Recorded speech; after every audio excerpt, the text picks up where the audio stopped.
And what you're looking at is the latest from Dark Horse. These are the hyperspace stories, much like the Vector stories, which took place in the Legends. They would span eras. So hyperspace stories for 2022 spans probably the High Republic and uh, the prequels. I think it's focusing on Anakin, Luke, and Rey Skywalker. So it's that kind of thing. Whereas this was focusing on the Old Republic, Anakin, Luke, and Kate Skywalker.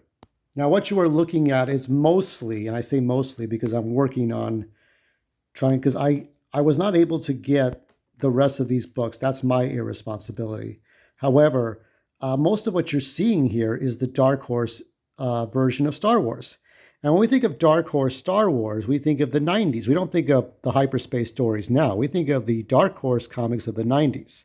The Dark Empire 2, Shadows of the Empire for 96, Star Wars The Purge with the Darth Vader standalone stories. We also think of Legacy. We think of Legacy with Cade Skywalker and Darth Talon and Darth Krayt. The Star Wars, which I've shown you all in my previous videos. And Legacy 2, which is Ania Solo. And you notice here, and one of the reasons I got this was because you see the Dark Horse logo. You will see the Dark Horse logo on just about all of these. This is volume 1. This collects 1 through 5. But you notice here, and you're seeing Marvel. You may see Disney, but you see Legends. But you also see Marvel. Even for other issues like the Star Wars with the Legends, you'll see that. You'll see Marvel. You'll see Disney's name. And no matter where the fuck you go, it's fucked because Star Wars Legacy, Shadows of the Empire, they all have this, the Marvel logo on it. Nothing in the fine print. The fine print does not say anything about Dark Horse, right? It won't tell you in the fine print. You'll see it for sure because you look in here, right? You can see the people working on this. You see Disney, Lucasfilm, right? These might be the people involved, but Dark Horse is never mentioned. So what I was trying to do here was I was trying to maintain and preserve, like preserving your video games, right? I was trying to preserve the Dark Horse side of Star Wars. Now, the hyperspace stories, let's be honest, they're going to be whatever. They're going to be a fraction, okay? Dark Horse, now, the real focus of Dark Horse is some of the backstory, like He-Man, right? The mini comics they did, but the art and the figures and the encyclopedias and the mini comics and whatever they've done, whether it's He-Man or The Legend of Zelda, the art of Zelda, the art of Overwatch, or whatever it is, this is what they focus on now, right? And anything else is afterthought. These Star Wars comic books, the hyperspace stories, are an afterthought.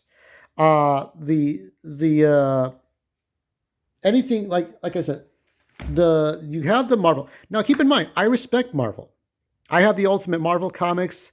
I have a few from the 90s with Spider-Man, but it's kind of disgusting. So what this video is trying to say, because I wish I had more to show you, but I'm not able to for fuck off reasons, is that,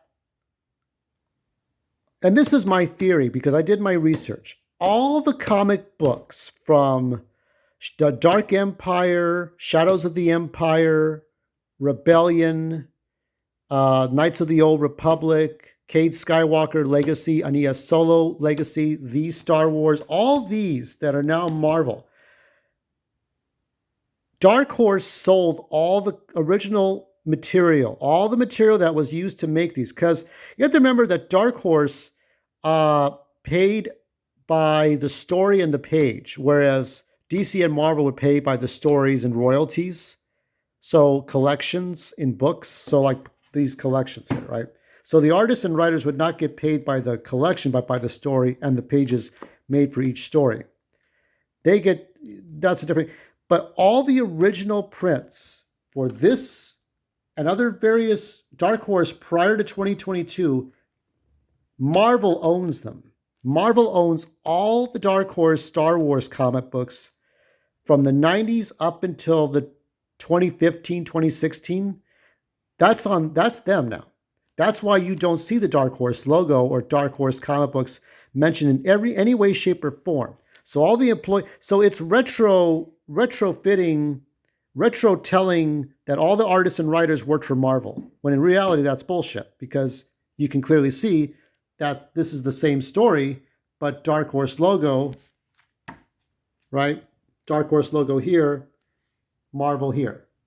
So that's it. That's what I wanted to show you about. And it bothered me. So I started collecting Dark Horse editions of all the stories. I have the Dark Horse original comic books here. I have some of the original comic books from the Star Wars. And this is a Dark Horse trade. I was very lucky to get a hold of these. It is very, very rare to find Dark Horse. Now, because this was always a Legends story, because it's an alternate universe. So there was never a worry about that. But the fact that Pablo Hidalgo and his ilk went and just like, okay, this is Legends, this is not Legends.